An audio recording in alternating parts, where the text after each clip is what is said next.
Sebelum kita belajar tentang generasi Gideon, saudara, kita harus mikir dulu sebuah sikap yang sangat Tuhan butuhkan, bahkan dunia ini butuhkan. Satu sikap ini saja, nggak perlu banyak-banyak. Bukan sikap pendoa, bukan sikap yang ini itu, tidak. Satu saja, yaitu sikap peduli. Saudara, selama ini gereja gagal membangkitkan sikap peduli ini, betul tidak? Apa lawan katanya peduli?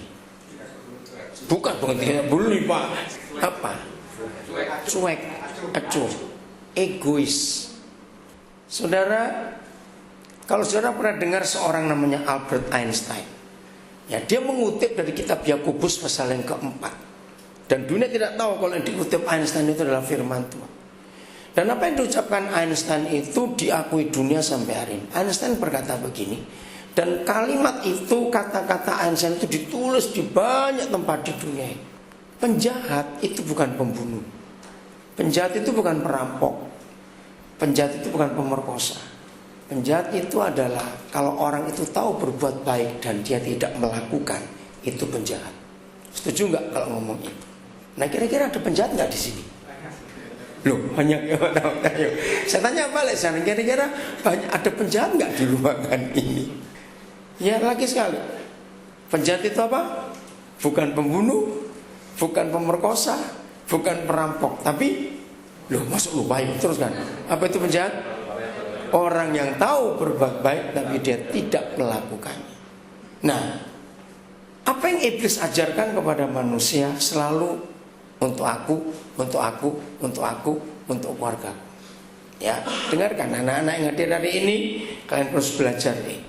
Mulailah belajar berbuat baik ketika kalian masih di SD, masih di SMP, masih di SMA. Milikilah rasa untuk berbagi kepada orang lain. Saudara, jadi orang tua yang paling berhasil bukan bisa membuat anak-anaknya sekolah tinggi, tidak. Tapi orang tua yang berhasil adalah bisa membuat anak-anaknya punya hati Yesus yang peduli pada orang lain.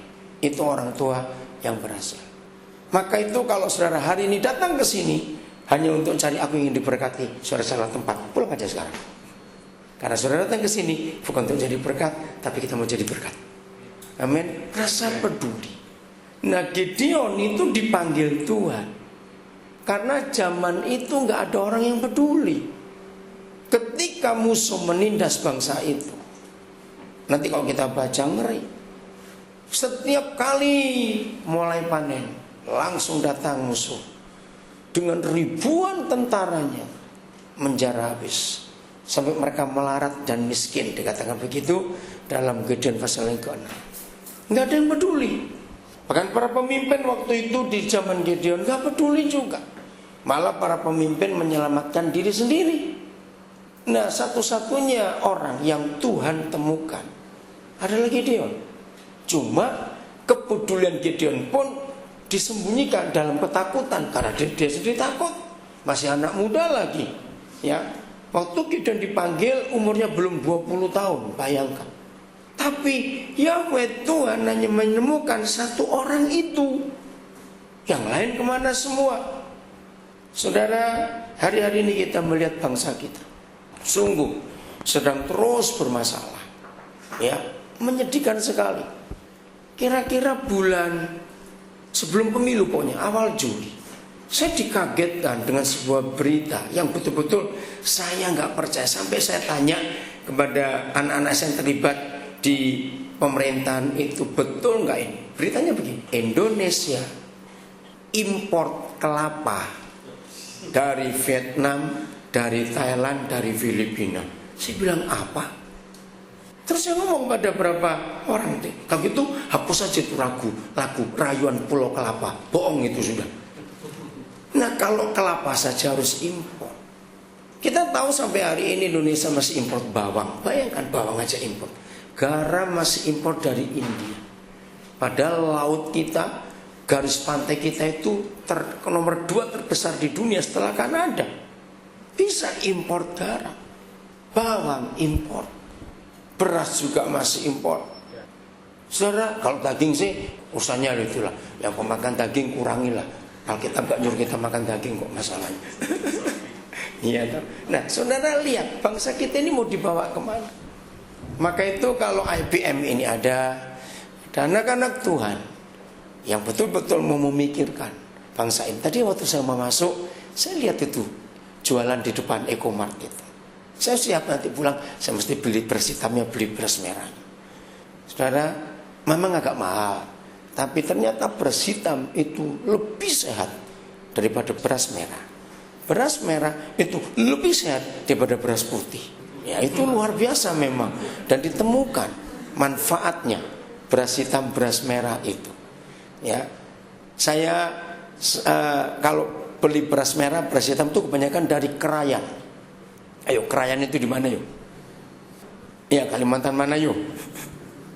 Kalimantan Utara. Saudara, dalam sejarah kerajaan Kesultanan Brunei, ya sudah ratusan tahun yang lalu, Sultan Brunei, ya raja-raja Malaysia itu kalau beli beras itu di Krayan, itu masuk wilayah Kalimantan Utara sekarang. Berasnya harum sekali. Beras putihnya itu kecil-kecil. Saya nggak pernah lihat beras sekecil itu. Kecil betul berasnya.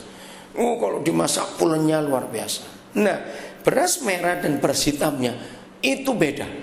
Saya coba makan beras merah di mana saja pasti keras. Maka itu anak-anak seringkali nggak suka karena beras merah itu keras.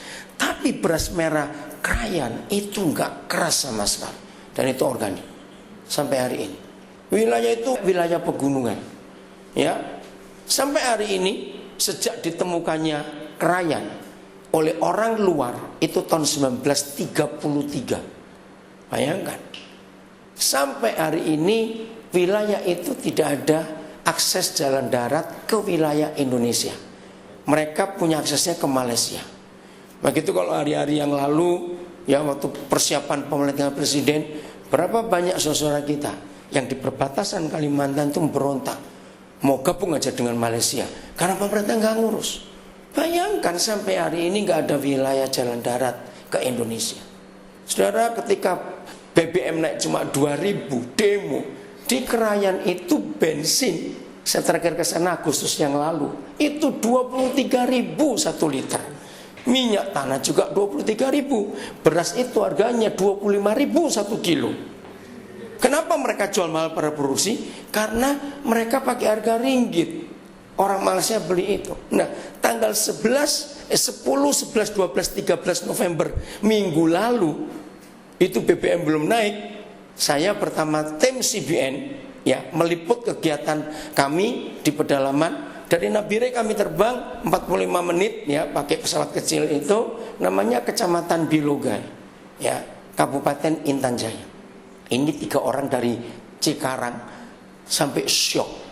Tanya di pasar, bensin 1 liter premium itu 50.000, beras 1 kilo 50.000, semen 1 sak 2 juta. Mereka sampai nggak ada yang demo. Itu masih wilayah Indonesia. Bisa bayangkan, baru minggu lalu saya dari sana. Nah, kita melihat saudara bagaimana sengsaranya saudara kita di daerah-daerah. Maka itu saya dengar maka demo-demo. Kenapa nggak ada yang menyuarakan? Di banyak daerah di Indonesia masih begitu mahalnya. Nah, tahun 95 pertama kali dengan istri saya kami tiba di Krayan tanggal 23 Mei tahun 95. Begitu kami tiba di Krayan, kami langsung jatuh hati. Saya langsung beli rumah di sana. Sekarang anak-anak kami yang tinggal, saya buat sekolah 3 TK, langsung waktu itu SMA. Nah, sekarang sudah banyak mereka yang lulus dari SMA itu. Nah, kalau mereka dulu nenek moyangnya pernah jalan, kota terdekat kalau mau ke wilayah Indonesia itu Tarakan. Dan mereka jalan kaki itu 2 bulan baru nyampe, bayangkan. Tahun 54 pertama kali pesawat itu masuk, itu MAF. Tahun 54 dari 33. Nah, ini yang saya belum tahu rahasianya. Ada 2 orang kulit putih. Satu namanya Welfinger, satu namanya Ernest Presswood. Welfinger dari Australia, Ernest Presswood dari Kanada. Dari mana mereka tahu kalau di situ tuh ada orang? Tahun 33, bayangkan. Yang sampai 2014 saja belum ada jalan darat. Nah, ketika mereka tahu ada orang, maka mereka laporkan ke pesawat misi. MAF itu Mission Aviation Fellowship, dan MAF pertama kali yang buat landasan tahun 54 dengan manual. Saudara bisa bayangkan, itu Indonesia begitu luasnya. Maka itu pertemuan kita hari ini jangan dianggap kecil. Kalau dibanding bangsa kita 250 juta lebih, kita cuma nggak sampai 100 orang nggak ada ini ya. Kecil, tapi percayalah apa yang kita mau buat sama-sama ini dampaknya akan besar. Kok nggak amin yang lain? Akan punya dampak yang luar biasa. Maka itu pulang dari pertemuan ini, kita tidak hanya mendengar sesuatu, tapi kita buat sesuatu. Masih banyak wilayah di Indonesia ini yang perlu pertolongan. Maka itu yang Tuhan perlukan adalah orang-orang yang peduli. Ya, sangat peduli. Maaf, saya harus ngomong apa adanya. Sekolah teologi gagal total, tidak menciptakan sarjana yang peduli. Loh, kok nggak amin? Amin kan, gak usah takut. Maka itu usaha saya tutup semua sekolah Alkitab, sekolah teologi itu. Nggak ada hasilnya. Maka itu yang punya cita-cita masuk situ bertobat, hentikan. Malah goblok saudara masuk ke situ. Karena tidak punya hati misi. Cuma duduk belajar memenuhi otak dan rebutan gelar. Maka itu awas, yang sudah S1-nya sekuler, coba ngambil master teologi, awas bertobat. Hanya ingin punya ambil-ambil M saja. Terus mau cari gampang saudara. Maaf. Banyak orang gak suka cara saya ngomong ini, tapi saya akan terus ngomong. Karena kalau sekolah-sekolah teologi itu bisa melahirkan orang-orang yang punya hati Yesus, yang punya peduli, bangsa kita gak serusak ini sekarang. Ini yang kita harus sadari saudara. Maka itu yang ingin full time, ya, menghabiskan uang persembahan gereja bertobat itu saudara. Benar, saya marah sekali. Dikit-dikit full time, terus digaji lagi, ngapain? Betul tidak setuju nggak saya ngomong ini saudara? Itu pemalas-pemalas rohani yang sembunyi di balik kata pelayanan, yang padahal hidupnya bisa berguna untuk yang di luar gereja. Tuhan Yesus berkata, kamu adalah garam dunia dan terang dunia. Tapi orang lulusan teologi ngelamar jadi satwa bisa ditolak. Nah, betul tidak? Ijazah teologi tidak laku di mana-mana, hanya di gereja. Untuk apa kita masuk gereja lagi? Sudah percaya Tuhan Yesus semuanya kok. Amin kan gitu, jangan diam saudara. Aduh, susah bener. Betul tidak saya ngomong ini? Coba jawab. Ya sudah. Larang semua anak-anak muda masuk ke sekolah Alkitab, nggak ada gunanya. Malah merusak saja. Saudara, ini yang kita harus kenali. Yang Tuhan cari adalah orang-orang yang mau peduli kepada generasinya. Kenapa dalam hidup Daud ditulis, kita semua pernah dengar pernyataan itu, saudara. Cari ayat yang di Samuel ada, di Kisah Rasul ada. Daud adalah seorang yang melakukan kehendak Tuhan, lebih tepat mengatakan melaksanakan kehendak Tuhan di generasinya. Daud bukan jadi full timer, dia jadi berkat untuk bangsa itu. Nah, ini yang dicari oleh Tuhan pada generasi ini. Ketika lihat bangsa kita menderita, bangsa kita lapar, siapa akan tampil untuk menolong mereka? Nah, sebelum kita bahas tentang Gideon, saya mau mulai dengan seorang pribadi namanya Nehemia. Coba saudara buka kitab Nehemia, pasal yang pertama. Nah, ketika Nehemia mendengar berita itu, di zaman sekarang Nehemia ini seorang PNS, tapi yang sangat rendah. Kenapa rendah? Karena dia kerjaannya cuma sebagai juru minuman raja. Artinya kalau raja nggak haus, dia nggak digaji gitu loh. Ya, mau gaji berapa? Tapi sejarah mencatat dia adalah seorang pendobrak. Ya, dia adalah seorang pemimpin yang luar biasa. Akhirnya tembok Yerusalem bisa dibangun. Ayo, apa bedanya bangun tembok benteng kota dengan tembok rumah? Coba jawab. Bedanya apa? Loh, ayo saya tanya kok ini. Bukan mahal murahnya itu loh, bukan rame-ramenya yang penting. Loh, betul enggak? Benteng kota Yerusalem runtuh karena mereka jahat di hadapan Tuhan. Lalu waktu zaman Nehemia, tembok Yerusalem itu punya 12 pintu gerbang. Apa bedanya pintu rumah dan pintu gerbang? Kalau pintu rumah buat pribadi. Iya. Pintu gerbang kota itu buat masyarakat. Masih merasakan lagi gedenya mahalnya itu loh saudara. Betul enggak? 12 pintu gerbangnya, temboknya. Seorang PNS yang sangat rendah, cuma juru minuman raja, tapi sejarah mencatat dia bisa berhasil. Bukan uang yang menentukan dia berhasil, tapi hati. Setuju ya? Saya baca mulai ayat 1. Riwayat Nehemia bin Hakalia, pada bulan ke-10 tahun ke-20, ketika aku ada di Puri Susan, ini dia jadi tawanan di situ sebagai PNS, pegawai. Datanglah Hanani, salah seorang dari saudara-saudaraku, dengan beberapa orang dari Yehuda.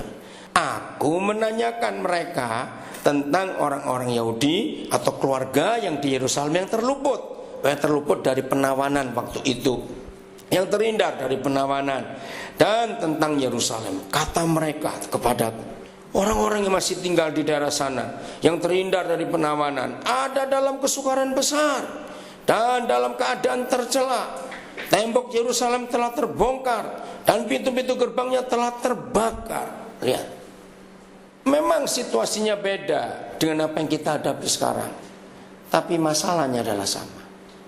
Bangsa kita itu dipermalukan di banyak negara di dunia. Contoh saja, ya, tidak semua saudara pernah keluar negeri, tapi saudara pasti dengar, kenapa restoran Thailand lebih terkenal daripada restoran Indonesia?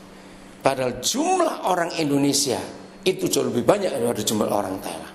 Satu, karena begitu mendengar nama Indonesia, orang luar negeri itu merendahkan kita gara-gara kasus Mei 98. Sejak Mei 98, nama Indonesia itu hancur di mata internasional karena kerusakan, kejahatan. Sampai hari ini belum bangkit. Begitu mendengar nama Indonesia, orang langsung mencibir, jelek sekali nama Indonesia. Maaf, padahal kalau kita mau hitung-hitungan secara moral, Indonesia masih lebih bagus daripada Thailand. Tapi ketutup, kebobrokan orang Thailand, saya berkata apa adanya, tidak ada negara di Asia sengeri Thailand. Pelacur anak-anak itu luar biasa. Ya, terus homoseks, operasi, apa itu transgender, macam-macam, Thailand itu paling hebat sudah. Secara moral itu bobrok. Tapi bangsa-bangsa menghormati karena rajanya itu yang cinta rakyatnya luar biasa. Tapi Indonesia, bangsa seperti ini nggak dihargai karena kesalahan pemerintahnya. Nah, untuk itu kita mendengar berita seperti ini. Perhatikan lagi sekali ayat 4. Ketika ku dengar berita ini, Nehemia bisa cuek nggak? Bisa acuh nggak? Saya jawab, bisa nggak? Bisa, nggak ada urusan. Ya memang aku sedih mendengar berita bagaimana keluargaku, saudaraku, negeriku hancur, sedih. Dia bisa cuek. Tapi ini reaksinya. Jadi pertemuan kita hari ini dicari orang-orang yang punya hati seperti Gideon, seperti Nehemia ini. Ketika ku dengar berita ini, duduklah aku menangis. Enggak cuma menangis, ngapain? Ayo baca Alkitab saudara. Enggak cuma menangis tapi juga dan berkabung. Apa kata lain berkabung? Menunjukkan apa? Ayo, kata berkabung itu menunjukkan hati yang bagaimana? Berduka, menangis dan berduka. Saudara, selama beberapa hari, bayangkan hari, aku berpuasa, aku berdoa kehadirat Tuhan semesta langit. Nah, doanya saya nggak usah baca, nanti saudara lihat sendiri. Inilah sikap yang pertama Tuhan cari, supaya visi IPM ini, Inspirative Power Ministry, itu betul-betul bisa menjadi jawaban buat bangsa Indonesia yang sedang terpuruk ini, saudara. Ayo kita melihat ini. Percaya nggak Indonesia bisa dipulihkan? Percaya. Yerusalem kalau memang dipikir nggak gede, ya apalagi zaman itu. Tapi kota itu cukup vital di zaman itu dibanding kota-kota yang lain. Karena di zaman Nehemia hidup, Roma belum segede sekarang. Ya, segede zaman Tuhan Yesus.